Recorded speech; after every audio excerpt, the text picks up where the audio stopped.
One of Hitler's main foreign policy aims was to overturn the Treaty of Versailles and bring German-speaking people back under German control. His first major success came in the Saar in 1935. The return of the Saar was achieved through a vote rather than through war. However, Nazi intimidation and the threat of force played an important role. The Saar was an important industrial area that had been taken away from Germany by the Treaty of Versailles. It was placed under the control of the League of Nations for 15 years. After those 15 years, the people living in the Saar would take part in a plebiscite. A plebiscite is just a vote in which people decide an important political question. In the plebiscite, the people of the Saar would decide whether the region should return to Germany.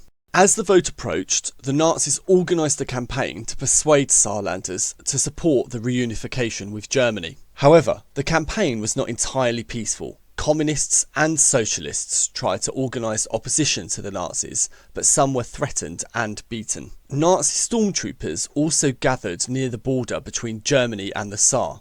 This created a threat that Germany might invade the region. Britain and France warned that they would send troops into the Saar. Following this warning, the Nazi force on the border was disbanded. The plebiscite took place in January 1935. Around 90% of Saarlanders voted in favour of returning to Germany. The result was extremely popular in Germany. Hitler and the Nazi Party celebrated it as a major victory. The Nazis presented the return of the Saar as the removal of one of the injustices created by the Treaty of Versailles.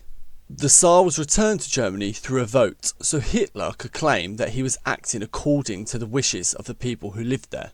The return of the Saar was important for several reasons. First, it strengthened Hitler's position inside Germany. The result appeared to show that German people supported his leadership and his attempts to overthrow the Treaty of Versailles. Second, it was an early success in Hitler's expansionist foreign policy. It encouraged him to challenge more of the restrictions imposed on Germany after the First World War.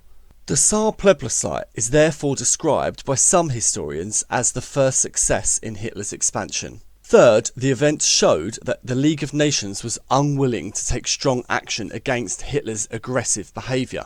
Although the League condemned Hitler's actions, it did nothing more. The British government believed that parts of the Treaty of Versailles had been unfair to Germany. British politicians thought that allowing Hitler to correct some of the treaty's injustices might help secure peace with Germany.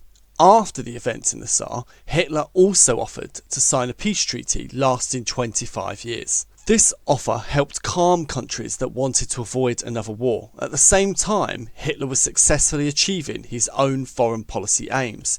He combined threats and aggression with diplomacy and promises of peace. The Saar Plebiscite was an important early success for Hitler.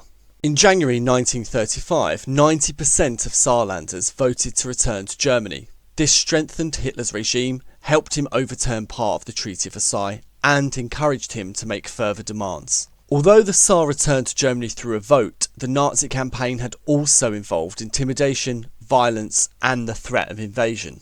The Saar, therefore, demonstrated Hitler's developing approach to foreign policy, combining pressure and aggression with diplomacy and claims that he wanted peace.